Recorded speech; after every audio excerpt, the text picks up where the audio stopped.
Hey everyone, welcome back to my channel. Today I have a very special video. I'm going to be sharing with you how I rode the last 1,000 miles on the InMotion V13 Challenger, one of the most advanced electric unicycles on the market. I'm going to be sharing with you everything that I learned about this. How does it perform? How does it handle? How does it compare to other electric unicycles? And is it worth the price? We're going to be taking a route up Skyline, which is going to be a super awesome, flowy, curvy route. I'm super excited to just get out there on this beautiful Pacific Northwest day. With that, I hope you're doing well, and let's get at it. Let's blast. So everybody, welcome to Skyline, which is just such a great road. Really happy to take you all out here with me. This review is going to start off with performance. And I think one of the most important things about performance is to start with the configuration of the battery. Let's start with that. This is an 8 parallel 126 volt 3024 watt hour battery. It is paired up to the smartest BMS of its kind and is designed with the intention of delivering peak loads and sustained peak power. The battery is designed to be able to deliver a lot of current, not necessarily designed for long range. Now, paired up to the battery, we have a very unique motor, the most unique motor of its kind on the market and the largest of its kind on the market. It's a 4,500 watt high speed motor. This motor has a free spin of 89 miles an hour, which is just insane. It really starts to sing at above 30, 40, 50 even. It's really happy and tuned for those upper ranges. And the other thing that makes this motor absolutely fantastic is that it has a dual hall sensor design. So this motor feels like it's a microphone right up to the road. It really hears everything and reacts to everything very quickly. And it's just smooth. It's just a smooth motor. I would not say that it is the torquiest, not by a long shot, but it does have a lot of power and it has a long pull. There's just a very long time that you can be pulling hard on this motor. It's heavy though, it's a heavy motor. The battery system is one of the most advanced, and it's actually one of the only systems out there that's a true high voltage system with actually 8 parallels of 126 volts. Bago does this marketing math to claim more parallels than I actually think they really have. It's like a ladder. I still think if a rung breaks in the ladder, you're done. Hey, isn't this fun? Isn't this fun? Here, I'll put you on my left-hand shoulder. Next up, we've got to talk about the controller. The controller is the most advanced of its kind. It is a modular 42 MOSFET, 18 capacitor, water resistant controller with motorcycle grade, automotive grade connections. And you can hear this thing. You can just hear the controller working. It's a thing of beauty. I love it. And what I love about InMotion's controllers are the adjustability, the 0 through 100% percentage adjustability to dial in pretty much exactly how you want the wheel to react and respond. I think that's something that a lot of other manufacturers could take note of, is just how customizable these really are.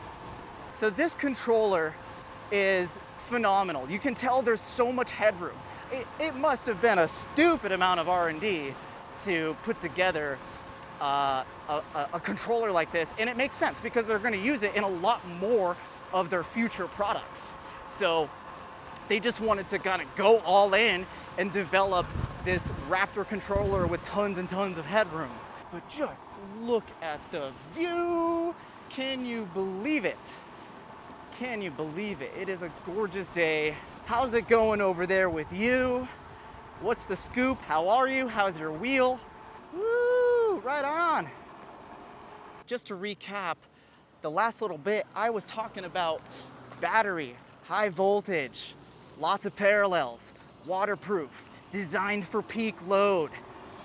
And then we have the motor, completely unique on the market, designed with 2 Hall sensors, smooth, and extraordinarily high speed at 89 miles an hour. Then we have the controller. So I guess, how does that all boil down into handling? I gotta say, this is my favorite handling wheel for the wide open road. It's big, fast, stable. You can get some gnarly wobbles on this thing, but it's just because you're going so much faster and handling such a bigger device. And so it really takes a lot of effort to turn this thing. You really have to lean on in. It demands that you give it a lot of throwing your weight around, and it just makes you a better rider. It's really kind of amazing when you get onto another wheel after this thing, and you realize that it just feels like a toy. This is truly, and I said this in my unboxing video, it's the first unicycle that feels like a motorcycle to me.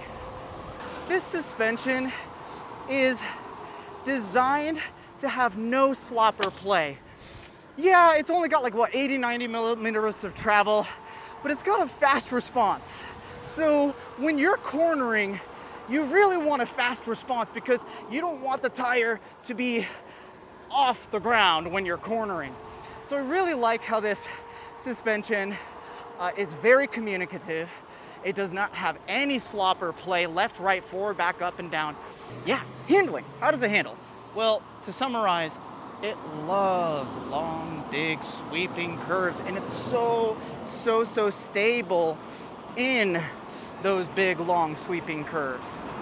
It almost feels like you're almost ruddering this wheel from the rear. So it's just inherently so stable. Loves long, sweeping corners.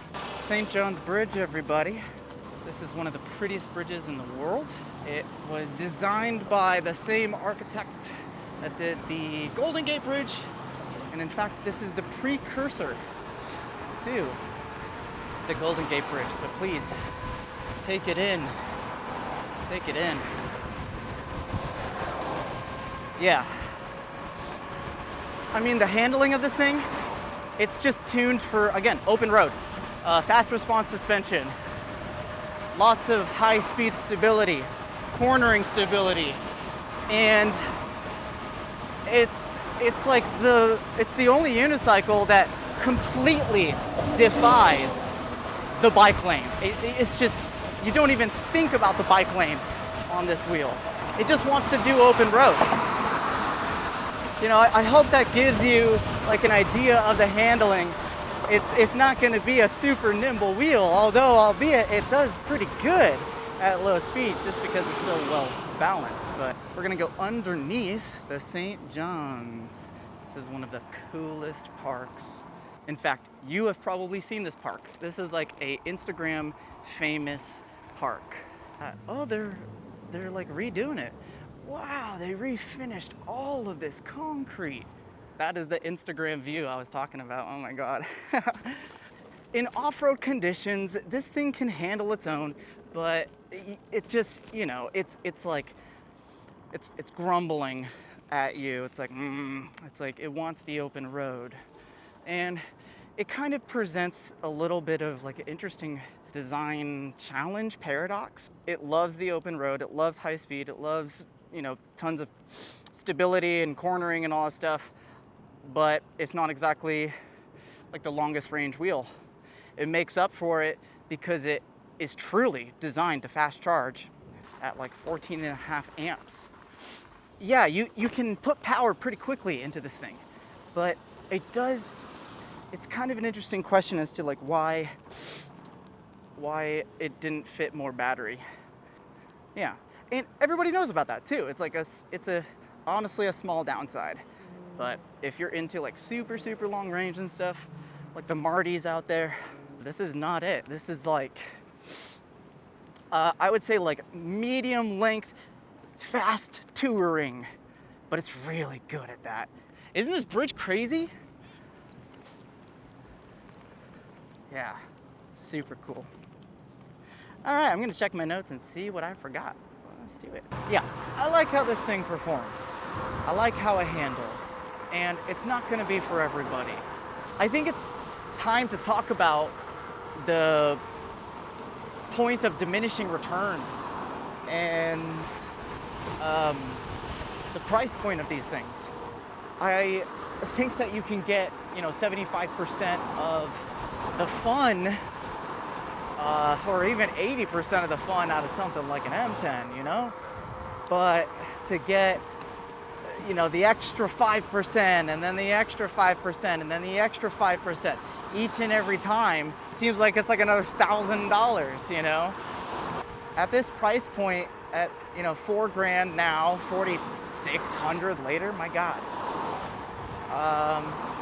Yeah, I totally love this wheel, but it's gonna be so hard to recommend it to people at that price point. And I understand why it's at that price point. Yeah, I mean, it's just unique. And it's got a lot of safety features, and it's got a lot of tech, and it's got a lot of really expensive componentry and custom componentry and componentry that's not like used anywhere else. It's a very controversial wheel. The thing is, the only reason it's controversial is because of its price point. I took some notes here, and I just wanted to remember, how does this compare to other unicycles, and is it worth the price? It's expensive, yes, but it is well built. It's armored. It has the strongest reinforced rim. It's got dual Hall sensors. It's got the most true high voltage parallels. It is the most stable wheel. It has the highest free spin, most speed overhead. It's got the smartest BMS and controller communication design going on. It's got the brightest headlight. It's the most waterproof. It can be both suspension and non-suspension. And it is the only wheel with potted batteries. Oh, and cherry on top, the first and only wheel truly designed for fast charging. I just hope that helps you make an informed decision about this. This is the closest a unicycle has ever felt to a motorcycle for me. The way it feels is just very reminiscent of motorcycle days for me.